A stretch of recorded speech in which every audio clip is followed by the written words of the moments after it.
Hi everyone, I'm having a sit-down chat with the enemy of the British state, Tommy Robinson. How are you doing, Tommy? I'm all right. You'll probably have another YouTube strike after this. I've got no doubt. This is the demonetization of my channel in progress, isn't It's it? going to cost you a lot of money this week. It is. It is. So, speaking of costing a lot of money, what happened with the Cambridge police? Because as I understand it, you were suing the Cambridge police for harassing you and forcibly escorting you out of the city while you had done nothing wrong. And what happened is that the police agreed I'd done nothing wrong. In fact, Bedfordshire Police were summoned. When you go to football, you have the home support team, police force, which is Cambridgeshire, and then the away fans, which was Luton. And they send their lead police officers, whose job specifically is to act as intelligence officers for football hooligans. So when Steve Mason, his name was, when he was summoned to court, he stood on the dock and said, when they asked him about myself, they said, he's no problem to us. And did you see him that day? Yes, I did. Who did you see him with? His children were in the pub with him, which the judge later went on to say that he must have been mistaken. So he swore an oath that my children were with me, that he then saw me outside in the field with my children. And then he told Cambridgeshire Police that I was no problem and no risk and to be left, and that I was leaving at 7 p.m. anyway after the football. It was Man United, Man City derby. Cambridgeshire Police ignored his advice. They ignored the advice of the landlady of the premises, who also went up to them and said, leave them alone. They ignored that advice and they took it that I was a danger of intent violence, which then made it reasonable and necessary, that's the words, for them to remove me from the city. So this was effectively an executive judgment on the part of the Cambridgeshire police in the face of advice from the Bedfordshire and the local establishment themselves. And now I saw the video of what happened, and I was quite disgusted, I have to say, by the fact that it seemed that you were being singled out for being who you were, frankly. You know, it seemed that you, like you say, there were no complaints against you. And it seems to have been an initiative on the part of the police, specifically to drum you out of the city. To get me to react. Yeah, I mean, I saw the video, and they claimed that they deleted their footage of the event, didn't they? The next day. 24 hours afterwards, they deleted their footage of the event. Obviously, and also that they said, when it went into court and Cambridgeshire Police, the reason why they said I wasn't targeted because of who I was because the main officer said he had no idea who I was. Well, that's a believable story. Well, and he's policed multiple on dock. How many English Defence League demonstrations have you policed over the years? When I was leading the movement, he's policed them. The first thing on his briefing would have been, this is Tommy Robinson. But he had no idea who I was. That's what he gave evidence to. Even though, and you know what, he took his evidence for the reason he removed me from the city was because a drunk football fan told him, Tommy Robinson, his imaginary friend, told him, Tommy Robinson's going to cause trouble. So although he didn't know who Tommy Robinson was, someone told him Tommy Robinson's going to cause trouble, not Mr. Yaxley Lennon or Mr. Lennon. Yeah. The whole thing was littered. You've seen the video, yeah? Yep. 3 police officer statements said that I was drunk, disorderly, and continually swearing and abusing them. There's not one swear word in my entire video. The Luton police officer, when he was summoned, again, said he was not drinking alcohol. For the record, I have never drunk alcohol when I'm with my children. I've never had a beer. I'm not someone who goes anywhere and has a beer. I only drink to get drunk. When you're out with the lads? Yeah, when I'm out with the lads. Yeah. I don't drink. I'm not a social drinker. I've never had a beer at home in my life. Never. So to be sitting there and have 3 officers trying to imply that I'm drunk, I'm a bad father, on a video that I felt like more it was me that was being penalised than them. And in fact, I've got to pay £38,000. Well, yeah. So what was the justification for them not having harassed you? Because, like I said, just watching your video, it really looks like they are. 2 separate occasions is the law for harassment. Right. So it's okay if they do it twice. It's okay, yeah. They have to do it the 3rd time. Yeah. Right. 2 separate cases. That's the law. So the law on that, the law that we were arguing mainly was obviously that it was me, and it was due to my physiological belief, my deep-held belief, which she failed to agree, and the fact that I was targeted, and the fact that it wasn't reasonable and it wasn't necessary. Now, there was no trouble. There was no allegation of any trouble. There was no problems. So it wasn't necessary. The football was finishing at 7 p.m, which is when I said, I'm leaving anyway. They kept talking to them about you were with this group. I was with 2 other dads and 5 children. That's it. It's a family day out. So what they have agreed, what they've legalised, and essentially as a test case, is that anywhere I go now, the police can come up to me, even when I'm with my children, and eject me from the entire city. And so you get the history of this. In 2016, I was taken to court. I was in France, the police raided my home. I'm thinking, what have I done? I've come home from France, police come back to my house, they arrest me, they come straight to my house, they put me in court the next day. The Home Office is in control of a unit called the Football Policing Unit. Now, so it's governed by the Home Office. It's not the police, it's separate, it's a government body. They took me to court and said that my presence could provoke reaction. So because of this, they wanted me banned, not just from France when the football was on, and the reason they gave was France has a large Muslim population. Yeah? So because France has a lot of Muslims, I'm not allowed to go there. Basically, that's what they're saying. And then the entire Muslim community of Luton, the town centre, the train station, and the Home Office, the head of this policing unit, stood on the dock and said, well, who's brought this case against our client? Because they're not allowed to. Bedfordshire Police. Right.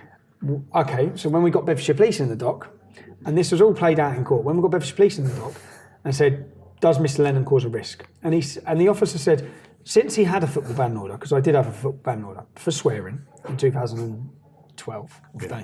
So since he's had that ban order, he sits completely separately with his children in the family stand. He's done everything he possibly could. We have no worry of him at all anymore. Yeah. We're not bothered by him. They said, okay, so does he need to be banned from the town centre? No. Does he need to be banned from the train station? No. Why are we here? You're Bedfordshire Police. Why are we here? This was put on our desk and we were forced to do it. And he said that, and as soon as he said that, the judge just said, and she let me out, and she refused him. But her summing up was this case is vague. The evidence against me by the police was vague, cagey, and dishonest. That cost me £7,000. She awarded me costs. The next week they pulled the costs. So I didn't get the £7,000 back. So I'm continually fighting these things where it's just to hit you in the pocket anyway. Yeah. So although I won, did I win? It cost me £7,000. This time, I knew I wouldn't win. I knew no judge was going to win. And do you know what? This was due to be heard at Cambridge County Court, and it was moved the day before to Peterborough. Before this, and I'm sorry, but before this judge, I believe, who from the minute I walked in there, she knew what judgment she was giving.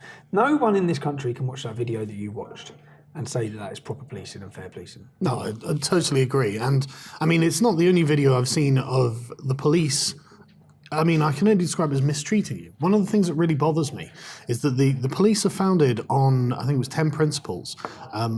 The first 5 of which are essentially a commitment to the neutrality of the police and the institution itself, and that should be their highest priority. But we're increasingly seeing a politicization of the police with a sort of like radical left sort of pride flags and things like that. These are all political statements. And then I see videos of the police and how they talk to you. And it's openly disrespectful. You know, it's totally unprofessional. And I think they only do it because it's you. I don't think they talk that way to me. And it's something that's been a concern of mine for a long time. Do you know what? I'd love to come out of here just completely gunning the police and Bedfordshire Police, because I've had so many run-ins with Bedfordshire Police, but I couldn't speak highly enough in this case of the fact that police officers from Bedfordshire Police who don't like me. Of course. Yeah. Actually went completely against the superiors and told the truth on oath. Yeah. Which I was sat there and was just like, he actually stood, do you know what he said? When the judge said to him, but Mr. Lennon got angry. This was the Beds police officer. If I was out with my children and police officers come up to me, if I'd committed no crime and done nothing wrong, and they forcibly ejected me from the city, I'd have got a lot more angry than he did. And he sat there and I just thought, you know what, I actually really respect him. Oh, absolutely, yeah. No matter what, because he's been my police officer in my town for years. But I think that Bedfordshire, in fact, I know, because the next time I went to football after this incident, and my youngest daughter's never been to a football match again, because she got terrified that day. Now, since then, the first time I went back, Bedfordshire Police, all of them come up and apologised, said we're so gutted at what happened and it's so embarrassing for us. In fact, on the footage we played out in court, one of the Luton police officers says this is so embarrassing, and he walks off. They didn't want to be part of it. Yeah. So there was a divide between Cambridge and Luton. So it's orders from the higher ups, is what you're saying. Well, in court, it come through. He said we've been told to remove him from the superior. Yeah. And then when we played that out in court, then the bloke who removed me said, no, it's actually, or he might have told me to, but it's still my decision. Just like I tell people, go out and get 100 arrests today. That's how he played it. But yeah. And then to throw me, anyone who watches that, for the judge to then hit me with £38,000 of costs, £20,000 to be paid in 14 days. Blimey. It's being paid. The public have already met 50% of that. I don't fear that payment will be paid, but I think all of it is to teach me a lesson and to sort of and my costs were £8,000. Yeah. How can theirs be 40? It's the same case. I wouldn't be able to tell you, but you know that's also going to be done as part of a chilling effect as well. No one else can do it. Any other activists watching you, they better have 40 grand just lying around. If better have 40 grand and better have better CCTV than the evidence I had, which absolutely showed what happened. Yeah. So how can you have such a clear black and white case, but yet still lose by a judge? It was gutting, to be honest. It was gutting because I went home. In fact, I'll play you. I don't know. I'll splice it in. I'll play my kids. I went home and spoke to my kids. Right. And I recorded them and recorded their reaction. So I left the phone on the side. I said, kids, what happened today at Cambridge? And if I can send you it, maybe you can come in. I'll cut it. But you can hear the kids talking, saying, but we didn't do anything. Yeah, I'll cut it. And it's not good. For me, it's a terrible message sent to my children. Yeah. That's what angered me more than anything. Because my kids, and I do bring my kids up to respect the law and believe the police are the good guys, of course, even no matter what's gone on. Yeah. I wouldn't stand and slate the police in front of my children. Yeah. But then with this, it's pretty hard to not to. So let's change tack somewhat and talk about Mike Stuckbury and Hope Not Hate, because talk about public enemy number one. They are obsessed with you. They talk about you He wouldn't have a life non-stop. if he wouldn't have a life if it wasn't for me. Yeah. He'd still be sitting on the dole after being fired from being a terrible history teacher. Yes, he would. So Mike Stuckbury, for anyone who isn't aware, is a middle school teacher who teaches history or taught history and became famous for trying to ban banter in the classrooms. And since then, he's been trying to ban banter from the entire internet. I think he said the word banter was extreme or something, didn't he? Probably. The word banter has to be stopped. He probably, I can't remember the exact terminology he used. Are you aware of his history, like involved in violent demonstrations in his home country? No, tell me. No, so from my understanding, he was involved in violent demonstrations. I believe he might have been arrested or had a case against the police or something when I was reading through. And then obviously he's come to our country and he's continued. And so I don't know if I watched in the House of Commons anyway, this has happened at my house. Basically on a Sunday afternoon, I'm on an aeroplane. My wife gets a phone call saying Antifa. Well, yeah. Before we go, So leading up to this, what had happened is a semi-famous new atheist called Dick Coughlin had delivered a court summons, wasn't it, to your house, and live streamed it via Facebook, which obviously is showing your address, or at least the close area of your house. Oh, they doxed. Oh, they actually did doxed dox the road name, the door number, Right. and the area. Okay, so it was a full. They know your address then. Yeah, of where my wife and children are. Yeah. Right, and yeah, so Dick Coughlin decided to go and deliver this in person, and so in response to this, you went to Mike Stuckbury's house, didn't you? Yeah. Right. Was that the wisest thing? So basically, so on a Sunday afternoon, bearing in mind when you think of fear, on a Sunday afternoon, my children were playing on the drive, and my wife gets a phone call saying Antifa are coming to the house. Yeah. Members of Antifa are on their way to the house. My wife gets the kids in the house, and let me tell you why she's more panicked than what most people be. I've got a video going out later where the police have come into my home twice now. Once they've given her documentation to say she's going to be attacked with acid. The second documentation they gave, and I've recorded it, they name Antifa as an organisation who are going to murder us. They say they've armed themselves with weaponry, with guns. So my wife's been told all of this. I'm not in the country. Then she gets a phone call saying six of them on the way to the house. Yeah. She's terrified. Yeah? She's locking herself in the house. She rings the police. The police come. Now, there's been a big deal made on their part, but we didn't even go near his wife's house. Yeah? We didn't even go near her. No, because the police were there, because my wife called them. If they hadn't have called them, you would have walked up live streaming my children's faces, my wife, who they are all fully aware is under a death threat and an Osman warning from the government. They're all fully aware of these dangers, but yet they chose to do it. And Mike Stutchbury was one of the people who encouraged this and financed it. Yeah. Now, Mike Stutchbury I've seen described as a journalist. No, he's not a journalist. Well, I've seen Tom Watson, I believe, or members of Parliament standing up saying Tommy Robinson has been intimidating journalists. They leave out the entire previous part. Now, you just have to go on Mike Stutchbury's Twitter. He says, punch them, punch them, punch them. Yeah. He incites violence. Well, yeah, and just for anyone who's not aware, Mike Stutchbury's had a long history of inciting violence towards people he considers to be right-wing, far-right or Nazis, whoever is taking his ire, basically. They're legitimate targets. Absolutely. And he has not been shy about openly broadcasting this and his support for Antifa. And so, he says he supports Antifa. He says he's Antifa. Yeah. So from my point of view, I've got Antifa. Police, not some Mickey Mouse message. Yeah. The police have sat my family down and told me Antifa are planning to kill us. So the history people don't know is on Christmas Eve, the same people, Antifa, held flags outside of my family's home. Multiple times. So I've had all these Osman warnings, all these death threats to do with Antifa. Then Antifa come into the house. Then I found out Mike Stutchbury sent them to the house. And I'm looking at all this. And I look at Dick Coughlin, the man that's come to where my babies are. Yeah? And I look at him, he's an ex-crackhead, or he is a crackhead. I go through his history of his comments. I don't know if you read the message he put up.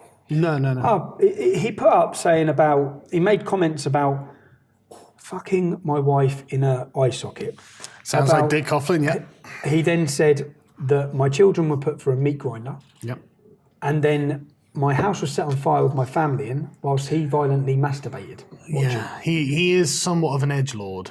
Okay, so he made this comment, but then at the end he said, and there's only a half truth in that. Yeah. So I'm reading someone making these comments about my children and about my wife.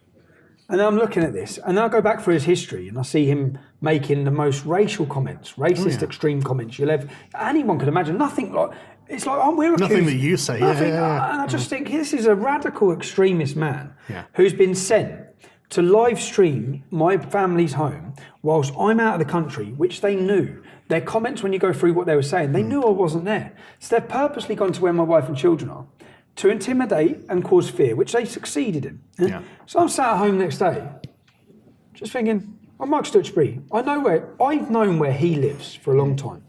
I've never gone near his house. I've never caused him alarm or distress. I've never tried to. And at this point I thought, do you know what it was? It was at my children.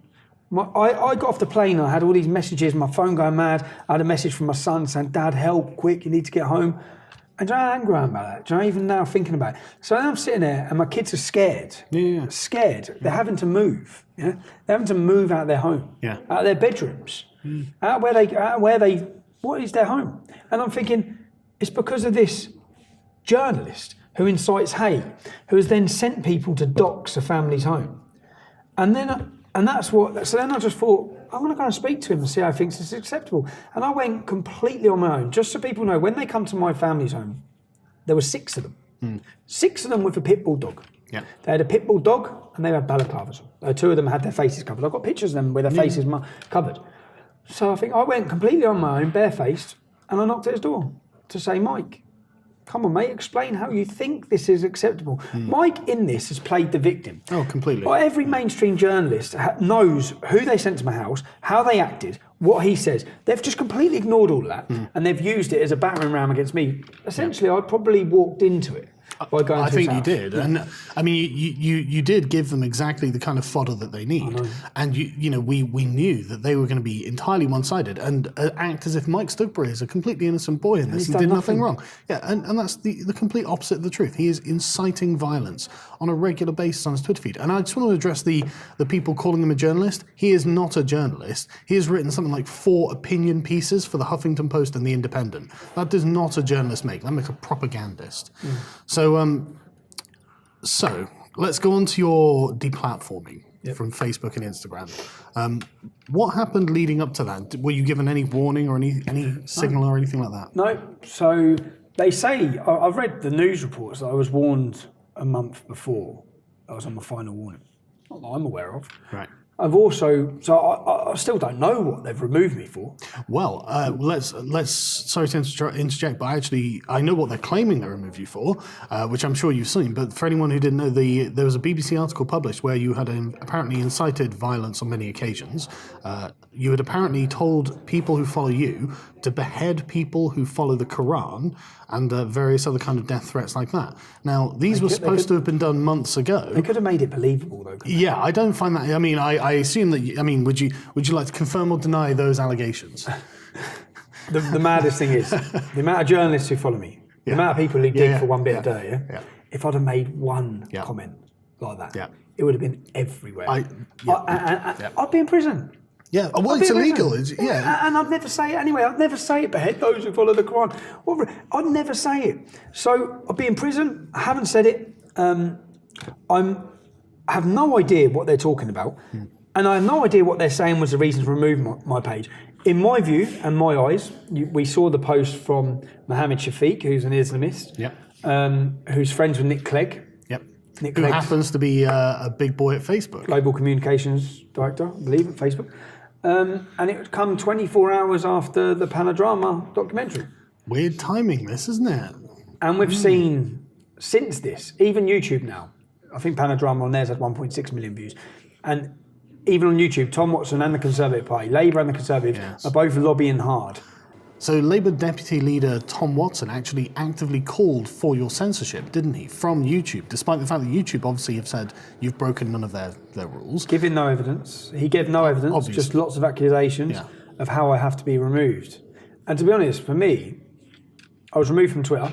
I was removed from PayPal. Both. Twitter was for stating a fact, so no hate speech. PayPal, no reason given.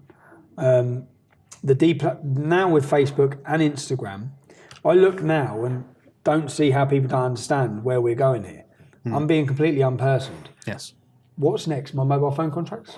Your bank account? No, it's coming. It's coming. Well, it's already hit. I mean, Martina Marcota is a conservative goth performer, and she had a Chase Manhattan bank account just shut down, just on the grounds of being a conservative, an outspoken conservative, presumably. But so they won't be happy until. And what this is about is now all of these people can sit on these platforms, all of these politicians, and before I would have retweeted a comment and said, and give the truth.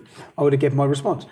They don't want me to have any avenue or any platform to even respond to their lies. And they're very vocal about it. I mean, it's actually MPs who are lobbying to get you deplatformed from Silicon Valley. Yes, so people can't say it's not political. I don't know if you've seen the video expressly political. Naz Shah. You've seen the video of Naz Shah, other Labour MPs. No. They sat down with the CEO of YouTube and they're grilling him about me, grilling him about my videos and how I incite murder and terrorism. And no, I haven't been tried for any of these crimes. I give my opinion, and I've never broke the law. I've never been arrested for any race crime, hate crime. Well, you don't have any hate crime convictions? Never even been arrested. So you're actually a better boy than Count Dankula is? Yes. The extremist. Yeah, that bloody...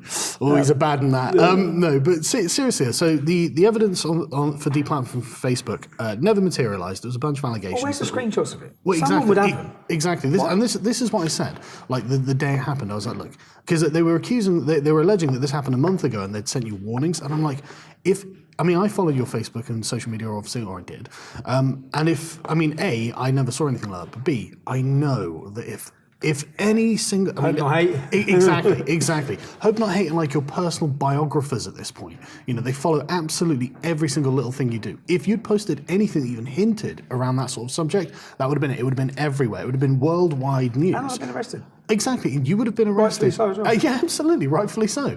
And so it just looks like a political hit. And then you've got the MPs saying... And they spread that across the world. So the whole world got told that. Yeah, and then you've got the MPs saying we want his last big social media presence is taken off as well. It's like, well, how can anyone interpret this in any way other than just open censorship by the UK government? Open censorship and complete fascism. Yeah. Complete politically motivated fascism. To remove people and dissident voices from all platforms. On social media, people say it's a private company. That's a bit more than that now. It's part of everyday life for everyone. I can't even look at what my kids are up to on Instagram. Do you know what I mean? Most people, what families do. Oh, yeah. I can't. Yeah. And if you're saying I've done that on Facebook, what are you saying I've done on Instagram? Yeah. Well, this is another thing. People are saying, well, Facebook owns Instagram, so there's no problem. You know, they're allowed to take them off both platforms. It's like, yeah, well, there's separate platforms with separate terms of service. So exactly, Well, they're going to take me out of WhatsApp as well? Yeah, exactly. Where's the justification? No, as well, don't they? It's just because you're a political inconvenience for them. That's how it seems. An embarrassment for them. Yeah. And that's all very... I actually believe it is dangerous, very dangerous. There's 1.2 million people following me on Facebook. I had the most engagement out of anyone in the country on a Facebook page. Now, they're not just silencing me by doing it. They're silencing... I watched your video, good video, on the fact that anyone who's making a comment about me is being removed and being told to take it down and delete it, even just a picture of me. It's some unbelievable level of censorship. Well, I mean, since we're getting onto the subject of fascism and open fascism by our government and apparently New Zealand's government now, I mean that is just, I can't even, like, Adolf Hitler has a massive platform on social media right now. You know, you can buy his books from Amazon, you can talk about them all over Facebook, YouTube, Instagram, you know, Twitter. It's everywhere. Adolf Hitler is not hard to find. Tommy Robinson, considered worse. Well, Amazon banned my book. Yeah. And yet you've got Mein Kampf. Yeah. Do you know what that is? Because they don't fear, you know, the Nazis, the real Nazis, the real white supremacists. Any of the comments they're putting on Twitter now, they're not bothered by them because they're not going to get a following. Because no one's going to, when you've got someone, whether it be ourselves, when you've got someone who's genuinely moderate, and think, hold on, he's going to connect with people with this. That's why they're the people that have to be silenced. They know we're not extremists, but we're the people that might wake people up. And that's why we've got the big audiences, and people like Richard Spencer don't. Because we're moderate. Exactly. I mean, like, if you look at like Richard Spencer, he has been interviewed by, you know, the Guardian, Vice, all of the major sort of left wing outlets. They all had him on to interview him to talk about what he believes. They won't have you on to talk about what you believe. None of them. You know, like even like Nick Fry, I see all these. So as my right to reply, if you're all going to sit and talk about me, just have me on. What's the problem? Yeah. Why wouldn't you just have me on? If you're going to base some whole shows, when I listen to some entire shows, the entirety of your radio show or your broadcasting show is to talk about me. But not to you. Why don't you just sit me there and let me have my opportunity to tell you what my views are, rather than you tell the world what my views are? Yeah. And how extreme I am. Well, I mean, this is the thing, because I mean, weren't you arrested in 2013 for punching a Nazi? Actually, I'll say it was 2011. Was it 2011? Was it 2011? So I'll tell you. Yeah, tell me. English Defence League. Yeah. We had the nationalist organisation. Yeah. It attracted the unwanted as well. Of course. Yeah. Now, we told the police continually, don't want them here, don't want them here, don't want them here. Stop them coming in. Yeah. They didn't. I then made a judgment, which this was my hot-headed judgment, which I do many times. Yeah? I made a judgment, and in fact, it's quite funny because we had this lad called Tom Costello who was filming a Channel 4 documentary called Proud and Prejudice. And it was the first time he'd come and met me. Yeah? And I'd always on a wind-up. So I'd got a bottle of vodka and I'd filled it with water. And when I come to meet him outside the coach, I come out of the shop, I opened up the bottle of vodka, I necked it, which was water, I threw the bottle and said, now I'm ready for the demo. Yeah. And all the lads stand there, and he's standing there just thinking, who is this lunatic? Who is this lunatic? And I did about a year later, I told him, remember that bottle of water? I said, yeah. I said, it was water. He said, oh. And then we've gone to the demo, and he said, what's going to happen today? I said, today we call it on. Yeah.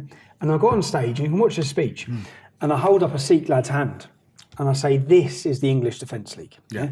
This. We don't care about the colour of your skin. Now, there's people within this crowd, which I'm fully aware of because I've been following you. You've set your own little splinter groups up within our movement, and you have a completely different agenda to us. So I'm now going to call you out. Yeah. And I started listing their names. I said, show yourself, show yourself. And one of the men I was looking for was a lad called Alan Smith. Yeah. And I've come off the stage, and then I've done that, and I've noticed loads of them coming towards us. And I've come off the stage and just flattened him.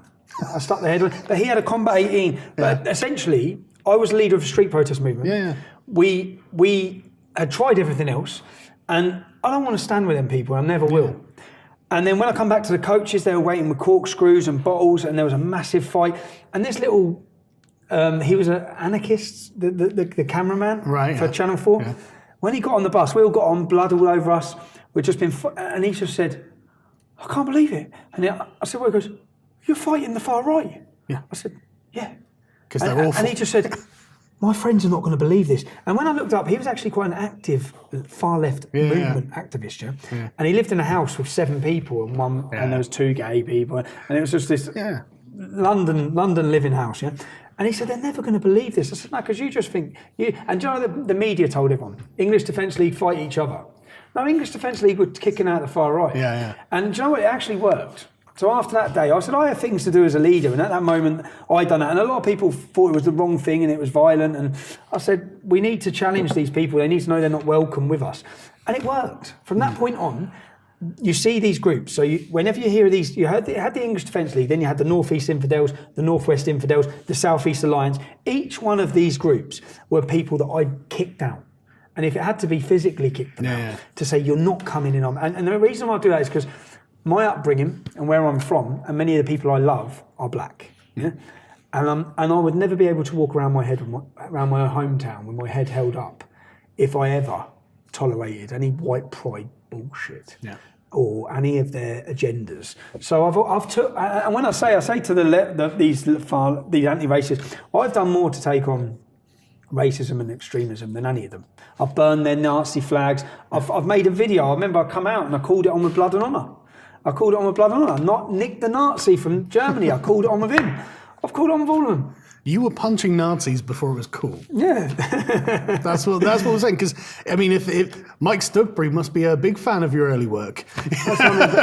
They've all got their own agenda, yeah. But they'll never talk about that. No. They'll never talk about, the media.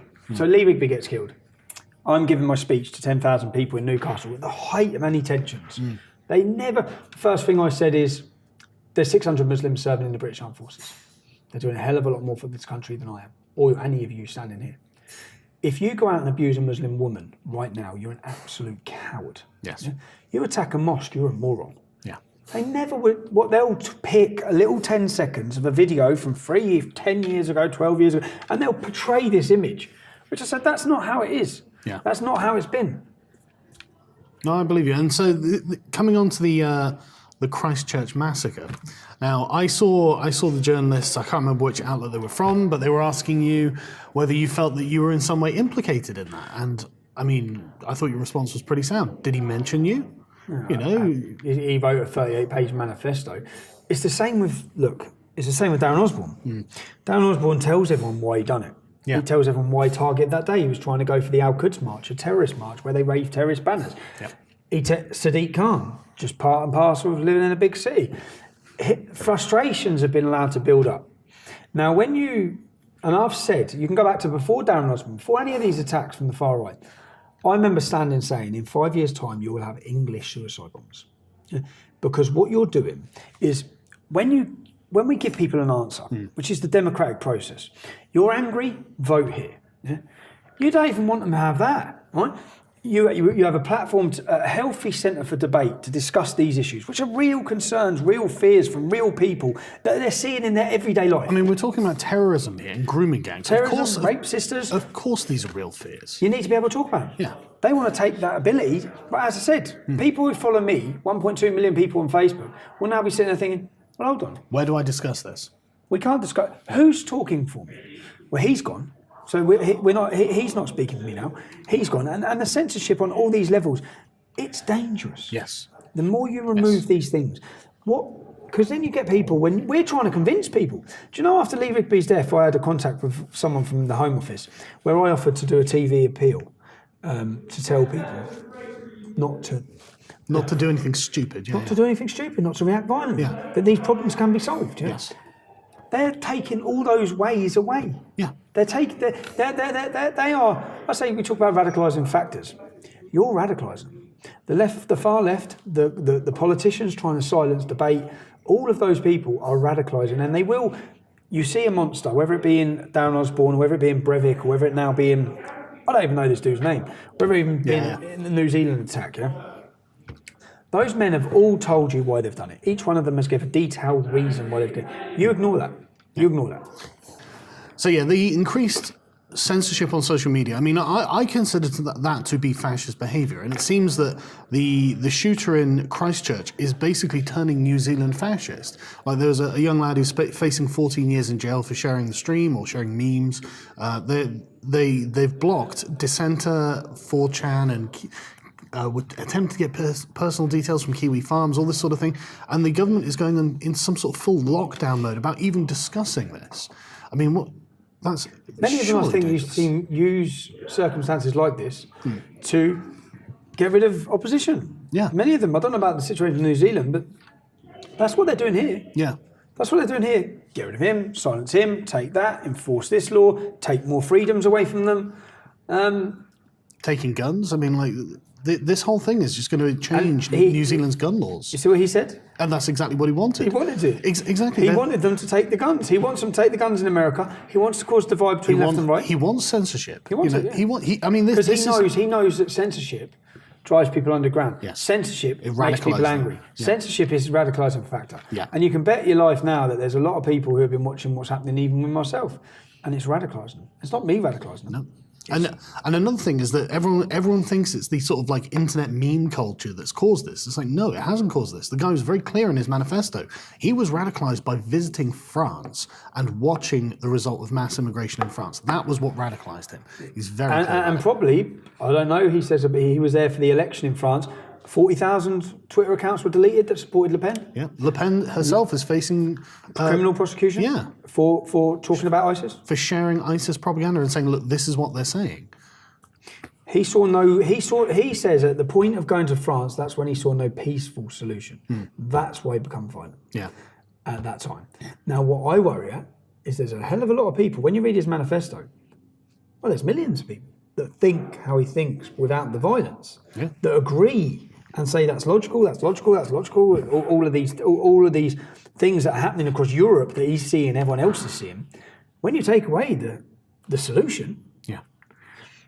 Well, I mean, his proposals, his solution, the accelerationist agenda to effectively cause the West to fall in civil war. Obviously, that's a terrible thing to do, right?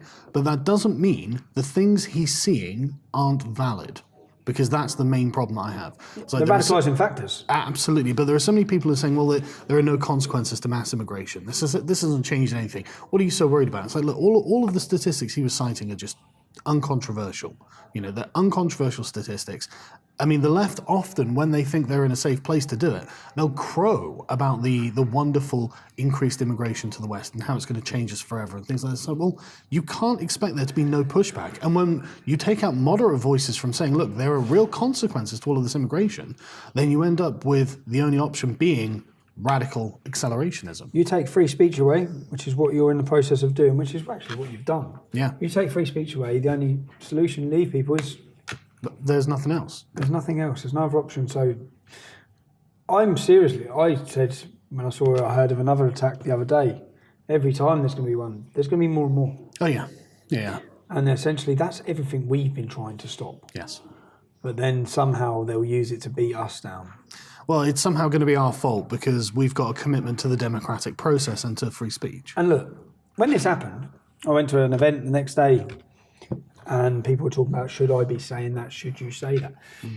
Should you talk openly and honestly about Islam in the wake of what's just happened? Yes. Yeah. Of course I should. I'm not encouraging violence against anyone. And no matter what happens anywhere, it's not going to deter me from stating the facts and the worries and the fears of the reality that our country is going to find itself in. Yeah. Everything what I say and do is to prevent the situation that he was trying to provoke becoming a reality when I've got three children growing up in this country. Yeah, I mean, like, people have got to remember that when someone goes on a violent massacre like this, it's us that end up getting punished, as if we haven't been openly saying, please do not commit violence because it hurts us. You know, we want to And it's participate. not just get punished. Like, basically what I believe they're doing, what I believe the media have been participating in, is building me up as the next Adolf Hitler, which is the complete miles away from who I am. But just like Pim Fortuyn, or just like a situation in Holland years ago, someone will think they're doing something good by killing me. Yeah. And by doxing my address at the same time as doing all of this, which was a far left organisation called Resisting Hate, working with an Islamic lawyer, giving out my address to the entire country basically telling people, here's where he is, come and get him. And I think it's only a matter of time before someone does. Honestly, if someone were to attack you and murder you, Mike Stugbury would be crowing about it on Twitter. He'd be pleased with that. Oh, I know. Yeah, I know. No, not just Mike Stutchbury. Oh, the think whole there'd be gang of them. politicians. Yeah, absolutely. Yeah. I think some of our political club. I think that yeah. the whole Tom of the Watson would be cheering. They would. Yeah. They would. It's fucking awful. And that's built on what they build that on is on lies. Sometimes I meet people, and when I sort of sit and talk to them, they're just like, "You're not how I expected you to be." I said, "Well, in what sense?" Like, I expected you to be a lot rougher. yeah, you expected to be horrible, is it? Yeah, kind of a bit, actually, I did. Yeah, I was when I was younger. Yeah. Well, we wasn't when we were young. So where do you reckon this is all going? What do you think the end result of all this is? End result: Islamic dominance. Really? That's where they're taking Well, us. I mean, the New Zealand Prime Minister has been enjoying her headscarf a lot recently, hasn't she? May as well it's fully converted. They're taking us down a path where they're removing all dissident voices, whether you like it or not, whether it be Alex Jones, whether it be me, whether it be Milo. The thing that I find unbelievable, I've committed no crime, I've broke no law, I've had no arrest, I've been removed from PayPal, from Twitter, from Facebook, from Instagram. There's now a campaign orchestrated and organised to have me removed from YouTube. I will be removed from society completely for speaking openly and honestly about Islam and the effects it has on this country. That's it. If I'd incited, if I'd caused hatred, I'd have been arrested and tried for it. We have strict laws already that govern this country that prohibit people from inciting violence or inciting hatred. So I clearly haven't done any, breached any of those laws. You can't take reality, truth, facts as hate speech in order to get your way of what you want and see a country the way you want it and then just silence all opposition to it. So unfortunately, I think that when people see we can't vote our way out of this because they're closing that down. As you've just said, UKIP shared something. It's been removed from Facebook. Look at the attack. I actually, so yeah, while recording this, we were just informed that someone was sharing a UKIP video in which we discussed Tommy, in fact. Facebook gave that person a 3-day ban from the platform for sharing that, which, there we go. I just think that it's worrying more than anything. The whole situation, when you look around with Brexit especially. Yeah. You're going to, at the end of censoring everyone, taking away their voices, telling everyone they're not allowed to say this, you can't do that, you're an extremist, you're a racist. Oh, and by the way, you don't have democracy.